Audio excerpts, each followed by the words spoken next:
সফল উইন্ডিজ সফর শেষে দেশে ফিরেছে ক্রিকেটারদের দুটি বহর, বাকিরা ফিরবেন কাল। টাইগারদের সিনিয়র সহকারী কোচ মোহাম্মদ সালাউদ্দিন বলেছেন, কোচিং স্টাফ স্বাধীনভাবে কাজ করায় খেলোয়াড়দের মানসিকতায় পরিবর্তন এসেছে। সেন্ট ভিনসেন্টে ইতিহাস গড়ে দেশে ফিরল বাংলাদেশ। প্রথমবারের মতো টি-20তে ওয়েস্ট ইন্ডিজকে হোয়াইট ওয়াশ করেছে টাইগাররা। সেই আনন্দ নিয়েই দেশে ফিরেছে দলের প্রথম অংশ, যেখানে ছিলেন তাসকিন সহ 4 ক্রিকেটার ও কোচ সালাউদ্দিন। 4 ধাপে দেশে ফিরবে পুরো দল। টেস্ট সিরিজ ড্রয়ের পর ওয়ানডেতে হোয়াইট ওয়াশ হয়ে চাপে পড়েছিল বাংলাদেশ দল, কিন্তু টি-20তে দারুণভাবে ঘুরে দাঁড়ায় লিটনের দল। কোচিং স্টাফরা স্বাধীনভাবে কাজ করতে পারায় ক্রিকেটারদের মানসিকতায় পরিবর্তন আসতে শুরু করেছে বলে মনে করেন সিনিয়র সহকারী coach Mohammad Salauddin. Coaching staff আছে সবাই কিন্তু আমরা অনেক ফ্রিডম নিয়ে কাজ করতেছি। ছেলেরাও কিন্তু টিম মিটিংয়ে তারা অনেক ইনভলভ থাকে। তো আমার মনে হয় ছেলেরা একটু গুছিয়ে উঠতেছে, চিন্তাধারা তাদের চেঞ্জ হচ্ছে। আমার মনে হয় এই কাজগুলো যদি আমরা সামনে করতে পারি তখন হয়তো আরো ভালো কিছু হয়তো সামনে হতে।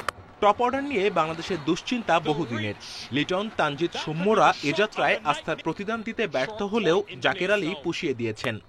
সালাউদ্দিনের চোখেও তিনি এখন সেরা ফিনিশার।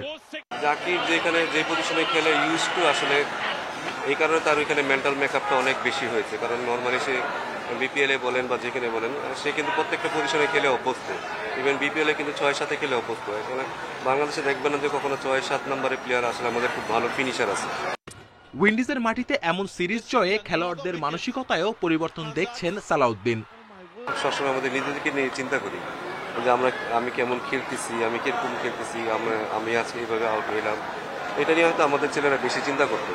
বাট যখনই আসলে আমাদের চিন্তাধারাটা অপোনেন্টকে নিয়ে শুরু হয়েছে, তখন থেকে আমাদের ছেলেদের মধ্যে আসলে অ্যাগ্রেসিভনেস বলেন, তাদের অ্যাটিটিউড বলেন, তাদের খেলার প্রতি ধারণা তাদের চেঞ্জ হয়ে গেছে। জাতীয় দলের জার্সিতে জয় দিয়ে বছর শেষ করলেও বিশ্রাম নেয়ার সুযোগ নেই লিটন, মিরাজদের। 30 ডিসেম্বর বিপিএলকে সামনে রেখে একদিন পর থেকেই অনুশীলনে যোগ দিতে হবে ক্রিকেটারদের। Kamrul Hasnat, independent news, Dhaka.